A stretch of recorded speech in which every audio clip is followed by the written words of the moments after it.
नमस्कार, प्रणाम, स्वागत है आपका सीसीएन न्यूज़ 24 और पब्लिक पेट्रोल पॉइंट्स में। इस वक्त फिलहाल हमारे साथ राजकुमार पासवान जी हैं, जो कि चिराग पासवान के पूर्णतः कहा जाए तो उनके विरोधी हैं और विरोधी बनकर उभर रहे हैं। इनसे हम लोग बातचीत करते हैं। सबसे पहले स्वागत है सर आपका। जी नमस्कार।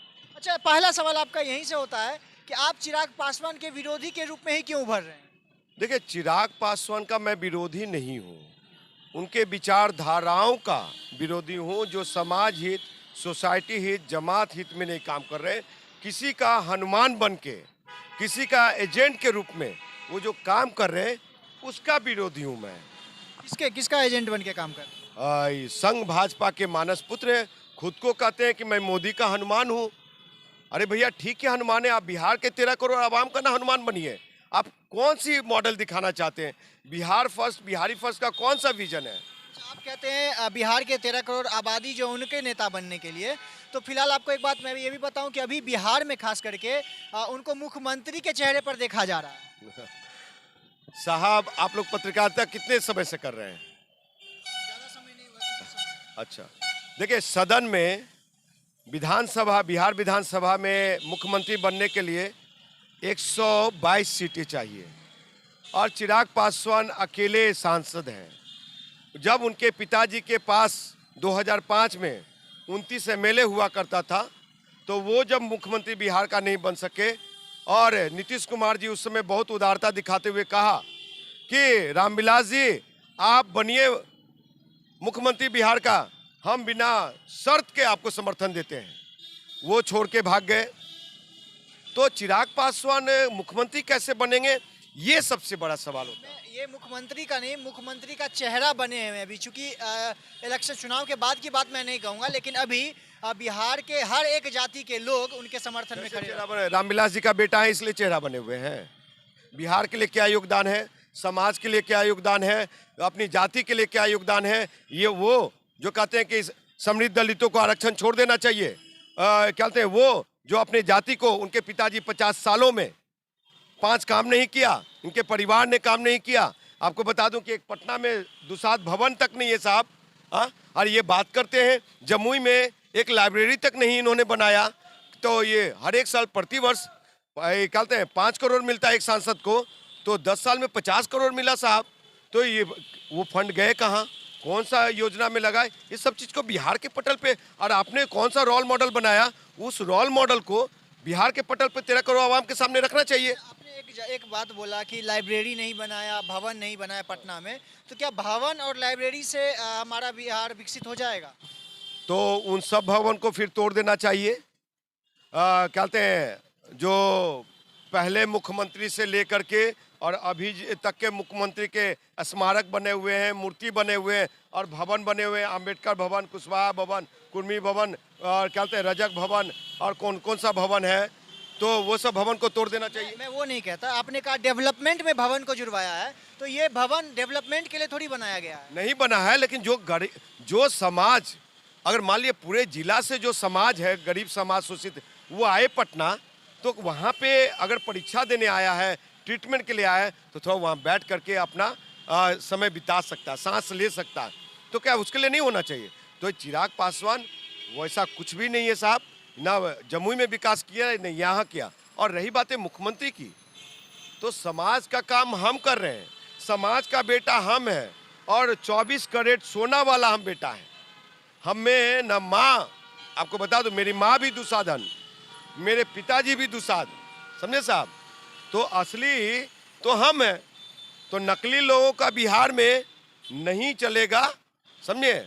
और आपको बता दूं कि हम भी, मैं अगर देखा जाए तो बिहार में अगर एसपी से बात किया जाए, करना हो समाज के लिए, डीएम से बात करना हो, थानेदार से बात करना हो, तो इंजीनियर राजकुमार पासवान, पीएमसीएच, एनएमसीएच में मदद करना हो तो राजकुमार पासवान। और आप क्या कर रहे हैं?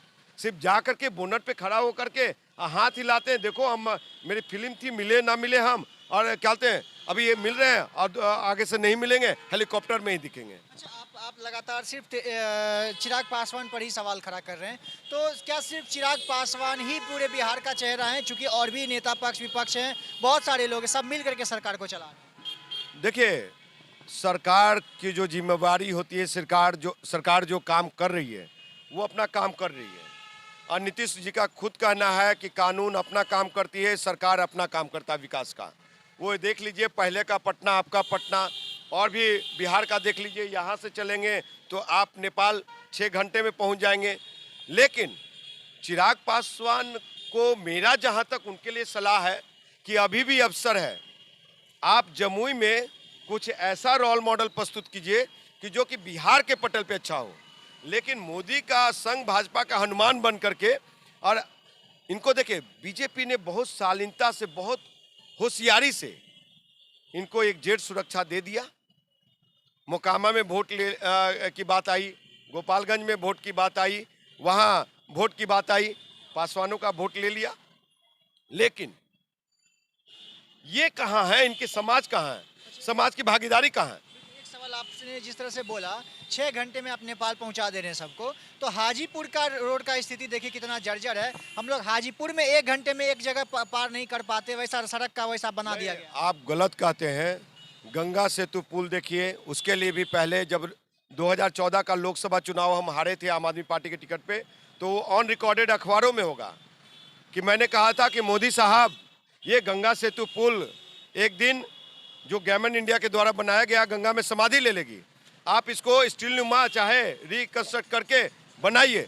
आज बन गया, सभी संगठन का भागीदारी हो सकता है, उसके लिए शुक्रगुजार हूँ। आज देखिए बिहार सरकार ने क्या काम किया, उधर देखिए पुल क्या काम हुआ। हाजीपुर की बात है जहाँ तक, तो पटना मेट्रो रेल को हाजीपुर से जुड़वाने का बात सबसे पहले मैंने किया है, और कहा कि पटना मेट्रो रेल को हाजीपुर से जोड़ा जाए। और वो बिहार सरकार की ये खूबसूरती कहेंगे, चाहे बिहार सरकार उस बात को, हमारी बात को नोटिस में लिया, और पटना मेट्रो रेल आज हाजीपुर से जुड़ने जा रही है। ये बहुत बड़ी बात है, और हाजीपुर मेट्रो सिटी हो रही है।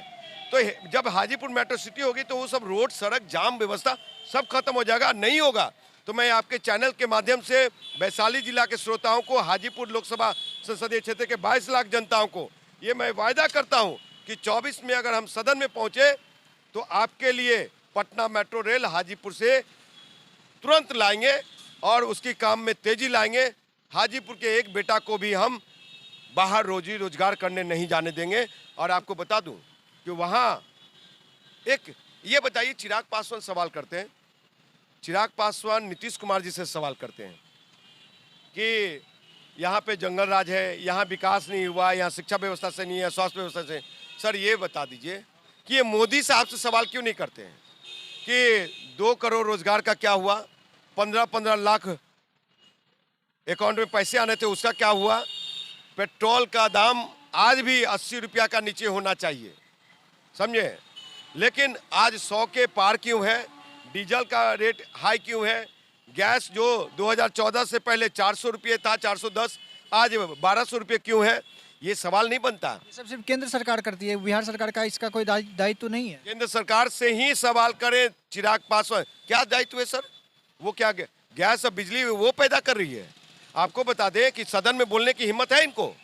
नहीं। और एक चीज और इम्पोर्टेंट, जो राहुल गांधी जी ने सवाल उठाए थे नरेंद्र मोदी पे, अडानी और मोदी को लेकर के, तो उसको क्यों नहीं ये चिराग पासवान जी कहते हैं कि सदन में खड़ा होकर के सवाल उठाया जाए? दूसरी चीज, चिराग पासवान कहते हैं मेरे पिताजी ने बहुत सारे विकास कार्य किए, वाकई में किया, नेपेड होटल मैनेजमेंट दिया, लेकिन उसमें कितने वहां के बच्चे पढ़ रहे हैं, नौकरी कर रहे हैं, रोजगार मिल रहा है? ये है उनमें हिम्मत वहां पे एक रिजोल्यूशन की बात करें? नहीं है हिम्मत। क्यों पढ़ेंगे बिहार के लोग? चूंकि बिहार के लोग, आपको सबकी मेंटेलिटी बन गई कि बिहार की शिक्षा व्यवस्था इतनी लचर पचर है कि बिहार में पढ़ाई करके कुछ फायदा ही नहीं दिखता। देखिए, लचर पचर नहीं है, इसी बिहार की माटी टाटी से पढ़े हुए हम हैं। हम इंजीनियर बने, दिल्ली यूनिवर्सिटी गए, नौकरी किया, 70,000 की नौकरी छोड़ के राजनीति में आए। आपको बता दूं कि यहाँ पे चिराग पासवान तो यहाँ के स्कूल का भी मुंह नहीं देखा है। आप देख लीजिए उनके हलफनामा में। और वो कहते हैं कि मैं I did BTech in computer science. वो शायद बीटेक है भी कि नहीं, हलफनामा के अनुसार तो नहीं है, इंटर पास है वो। तो क्या कहते हैं, वो बहुत सारी बात झूठ बोलते हैं। और एक चीज बताइए, वो कहते हैं बार बार कि मेरे पिताजी ने मोबाइल क्रांति लाया। मोबाइल क्रांति नहीं लाया, इसको करेक्ट करने की जरूरत है, सही करने, दुरुस्त कर। टेलीफोन क्रांति लाया, और टेलीफोन भी रामविलास जी का देन नहीं है, वो अंग्रेज के जमाना से ट्रिंग ट्रिंग ट्रिंग ट्रिंग घुमाने वाला था, समझे साहब। उसमें 4 चांद क्या लगाया रामविलास जी ने कि रामविलास जी क्या किए कि जो 2000 और 5000 में मिलता था और समृद्ध घरों में होता था, तो उसको हर एक घर तक पहुंचा दिया। ये बात सही है, मानते हैं उस चीज को। लेकिन टेलीफोन क्रांति नहीं, टेलीफोन के चक्कर में ही तो इनकी मंत्रालय बदल दी गई थी रामविलास जी की, रातों रात, समझे। तो ये भ्रष्टाचार का एक पूरक था जिसमें बदल दिया गया था। तो हम यही कहेंगे, आज प्रमोद महाजन जी जिंदा होते ना तो सारी पोल खुल जाती। अच्छा, आपके नज़र में चिराग पासवान, बीजेपी सब गलत हैं, मतलब उनके विचारधारा गलत है, तो आपके साथ को सही कौन, तेजस्वी यादव कैसे? एक चीज बताइए, 17 साल बिहार में नीतीश और भाजपा की सरकार रही, अब वर्तमान में नीतीश और तेजस्वी की सरकार है। मेरा यही कहना है, वो सरकार हो चाहे ये सरकार हो, बिहार के 13 करोड़ आवाम हित में, गरीब शोषित वंचित निर्धनों के हित में, अनुसूचित जाति जनजाति के हित में, हर एक वर्ग, हर एक जाति, हर एक धर्म के हित में काम होना चाहिए। उनको अपना अधिकार मिलना चाहिए। स्वराज में, गांधी के स्वराज में एक प्रोविजन है कि शहर के तर्ज पे गांव भी दिखे, तो गांव भी एक मॉडल गांव हो, मॉडल स्कूल हो, मॉडल स्वास्थ्य व्यवस्था हो। क्या हाजीपुर में एम्स नहीं होना चाहिए? क्या वैशाली जिला में इंटरनेशनल एयरपोर्ट नहीं होना चाहिए? क्या हाजीपुर का विकास नहीं होना चाहिए? जब हाजीपुर में होना चाहिए तो बेगूसराय में भी होनी चाहिए, मोतिहारी में भी होनी वही चाहिए। करो, हर एक बिहार के 38 जिला में एक बढ़िया मॉडल एम्स होना चाहिए। बहुत बड़ा नहीं, लेकिन जिस तरह से सदर अस्पताल जितना एरिया में, उतने ही एरिया में एम्स का भी प्रचलन हो। अस्पताल को हटा दिया जाए, एकदम हटा दिया जाए, वो लूट का अड्डा है। अभी तो बेगूसराय का सदर अस्पताल जो है उसको सबसे साफ सुथरा और सबसे ज्यादा हाईटेक दिए का अवार्ड भी दिया। आप बेगूसराय भी जाइए, और गिरिराज सिंह साहब वहाँ के सांसद हैं, आप स्टेशन प्लेटफॉर्म का हालात देखिए, जाके बाहर में गंदगी का अंबार देखिए साहब, स्टेशन के पीछे जो हाईवे गई है उसको जा कर के देखिए कितनी गंदगी का अंबार है। वहाँ का शहरी क्षेत्र देखिए कितना चमक रहा है, वो भी आप विचारणीय है वहाँ के लोगों के लिए, और ये एसेस कर सकते हैं आप, समझे। तो बेगूसराय में भी घुमा हूँ, बिहार के अमूमन सभी जिला घूम चुका हूँ मैं। बेगूसराय में तो अभी कुछ भी सवाल करिएगा तो कहेगा अंडर कंस्ट्रक्शन चल रहा है, तो उस पर सवाल ही खत्म हो जाता है। देखिए, जो बाबा है ना, जो माला घुमा के बोलते हैं, समझे, वो बाबा हमेशा ही कहते हैं कि भाई अंडर कंस्ट्रक्शन चल रहा है, अभी तो विकास कार्य चल रहे हैं, कैसे कहा जाए। लेकिन वहाँ के भी वोटर्स उनसे खुश नहीं है। भले ही मोदी वेब पे, मोदी के नाम पे वो जीत गए, और चिराग पासवान जी के चाचा यहाँ जीत गए। अब मोदी वेब में मैं तीसरा स्थान लाया हूँ, इस बार मोदी वेब में ही हराऊंगा इन चाचा भतीजों को। तो आप इन लोग के विरोध कर रहे हैं, तो चिराग पासवान और नीतीश कुमार कैसे लगते हैं आपको? चिराग पासवान तो, तेजस्वी यादव और नीतीश कुमार कैसे लगते हैं आपको? तेजस्वी यादव, नीतीश कुमार बिहार को, खास करके मैं नीतीश कुमार की बात करूंगा, क्योंकि आरजेडी 15 साल जो शासन किया है उस शासन का मैं चर्चा नहीं करूंगा। लोग कहते हैं सामाजिक न्याय की सरकार थी, अच्छी बात है, लेकिन बिहार को जिस तेजी से विकास होना चाहिए था, बिहार जिस ओर जाना चाहिए था, उस ओर नहीं जा पाया। नीतीश जी, शायद नीतीश जी के इसमें, नीतीश जी ने जो कार्य किए हैं, शायद नहीं 100%, नीतीश जी ने जो काम किए, रोल मॉडल प्रस्तुत किया है, वो रोल मॉडल वाकई में काबिल तारीफ है। और जो उस रोल मॉडल को नरेंद्र मोदी, देश के प्रधानमंत्री महोदय ने वो लोहा माना, और लोहा मान करके और उसको पूरे देश में, पूरे राज्य में वो कहते हैं लागू करने का काम किया, और लागू हुआ है। तो अगर 2024 का प्रधानमंत्री नीतीश कुमार जी प्रोजेक्ट हो रहे हैं, तो बिहार के सभी पार्टी, छोटी बड़ी पार्टियों की उदारता होनी चाहिए कि एक बार बिहारी पुत्र को मौका मिले, और 2024 का प्रधानमंत्री, जो कोसी का विकास नहीं हुआ, जो और क्षेत्र का विकास नहीं हुआ, वो विकास की गंगा बहेगी, गंगा। और देखिए, नीतीश कुमार के डर से यहाँ पे अमित शाह जी आ रहे हैं, नीतीश कुमार के डर से कि 40 सीट महागठबंधन न ले जाए, तो पटना साहिब से देश के सम्मानीय प्रधानमंत्री नरेंद्र मोदी साहब अपना वाराणसी सीट छोड़ करके पटना रविशंकर प्रसाद जी के सीट पे चुनाव लड़ने वाले हैं। तो ये चीजें बताइए कि आप कौन सा चीजें दिग्भ्रमित करना चाहते हैं। सुनिए, राम के नाम पे देश को ठगा जा रहा है, बेवकूफ बनाया जा रहा है। राम तो सर्वव्यापी है, सर्वव्यापी है, और साहब राम के आड़ में आप हिंदू मुस्लिम सिख ईसाई कर रहे हैं। क्या राम राज में मुसलमान नहीं था? क्या राम राज में दलित नहीं था? क्या राम राज में शूद्र नहीं थे? सब थे। तो आप कौन सा मॉडल ये कर रहे हैं साहब?